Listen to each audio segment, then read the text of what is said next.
educación probablemente se nos venga a la mente una imagen que hoy parece antigua, la de niños, niñas, jóvenes en un aula con un o una docente participando de una actividad educativa en la que aprenden, ponen a prueba sus conocimientos, destruyen sus prejuicios y construyen en un marco de interacción conocimiento. Si pensamos en lo que la filosofía ha dicho o ha pensado sobre la educación, que es un campo vastísimo, yo me quedaría con por lo menos dos modelos que sería interesante formularlos o reformularlos en esta actualidad que nos toca vivir. Uno sería el modelo de la mayéutica socrática, en la que el docente es fundamentalmente aquel que sabe y puede guiar a quien no sabe a encontrar el conocimiento. El conocimiento es así una actividad de colaboración, una actividad cooperativa. Y por otro lado, el modelo que aparece claramente en la modernidad, en la que la educación está vista como la salida de la naturaleza y por lo tanto también asociada a la posibilidad de conformar en el individuo un ser social y políticamente comprometido en términos de una ciudadanía. El ciudadano moderno sabemos que inmediatamente no incorporó la universalidad que propugnaba, pero es un ideal que fue llenándose de contenidos y reconociendo en esas diferencias la riqueza justamente de la educación como un derecho universal para la formación de un ciudadano crítico con plena responsabilidad y participación. ¿Qué es lo que está ocurriendo ahora en este contexto de pandemia y la consecuente cuarentena? Primero que nada que se ha perdido ese espacio compartido que es el aula y los estudiantes y las estudiantes se enfrentan a algo nuevo. Se enfrentan a el dictado de clases o la participación a través de algún tipo de dispositivo, computadora o teléfono celular, conexión a internet mediante. Los docentes también se encuentran con una situación absolutamente nueva porque deben ahora readecuar sus contenidos y sus prácticas a un dispositivo al que no necesariamente estaban acostumbrados, porque sabemos que muchos de los estudiantes y las estudiantes son lo que se llaman nativos y nativas digitales, mientras que el uso de las herramientas informáticas y la red llegó para muchos de nosotros y nosotras bastante más tarde en nuestra vida. Aún así, para los estudiantes, una cosa es el mundo del juego y de la producción de videos, al modo en el que en general son consumidores y productores, y otra cosa muy distinta es acceder a las herramientas educativas. Eso también ha significado una situación sumamente compleja de resolver desde el punto de vista de los estudiantes y de los y las docentes. Ahora bien, podemos decir que esta idea de que de pronto la educación se ha vuelto virtual, teleeducación, encierra una serie de falacias.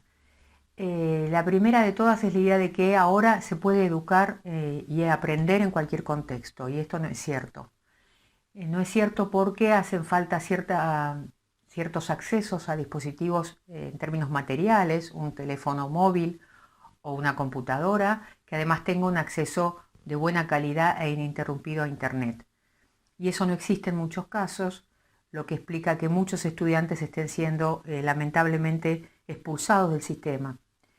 Pensemos también que este modelo de educación a distancia deja afuera o cristaliza como desigualdad y discapacidad lo que en el fondo eran diferencias. Por ejemplo, pensemos en los casos de estudiantes con alguna dificultad en términos de audición o de visión, que ven sumamente complejo el acceso ahora a una educación que es fundamentalmente audiovisual. Además de la complejidad que involucra mantener una educación a distancia, virtual, teleeducación, en contextos muy especiales como son los contextos de encierro, instituciones de menores, cárceles, etc. De modo tal que esa es la primera falacia, esta educación, teleeducación, no es posible cumplirla en cualquier lugar ni bajo cualquier condición. Y la otra cuestión que hay que señalar es que requiere cada vez más de condiciones que son externas al proceso educativo mismo. Si hasta ahora en lo que podríamos llamar una educación tradicional, que es casi anticuado llamarla así, en general las estructuras gubernamentales se comprometen a ofrecer la institución educativa en términos de sus edificios, biblioteca, más el personal, el trabajador y la trabajadora docente y todo lo que eso involucra, el Estado actualmente no se compromete con el acceso a las computadoras o las conexiones a Internet.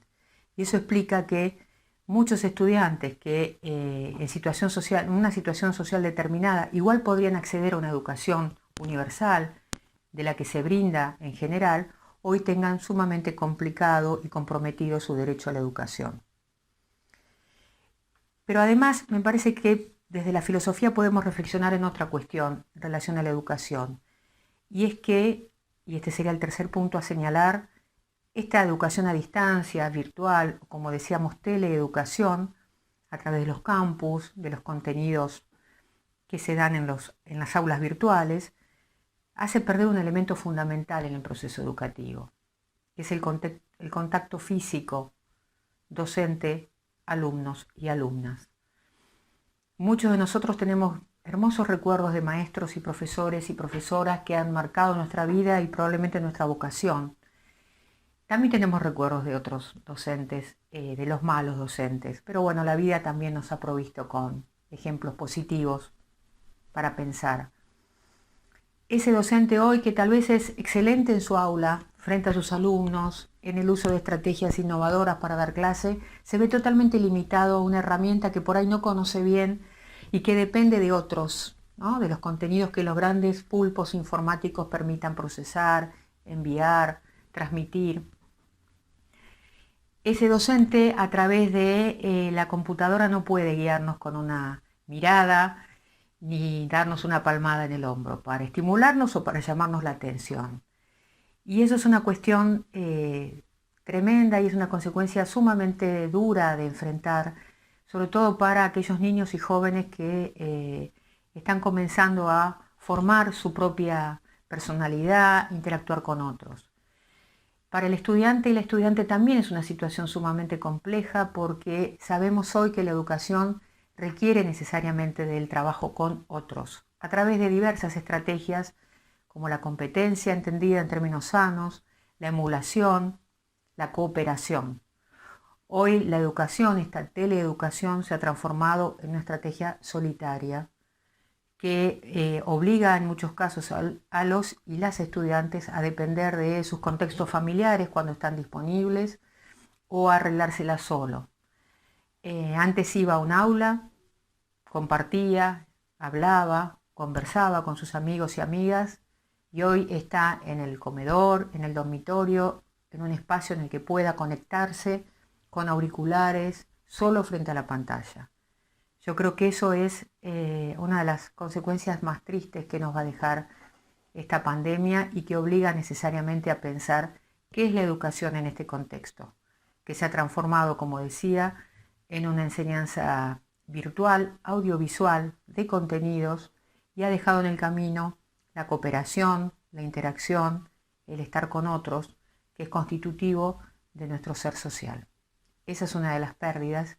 El tiempo dirá si también habrá otras.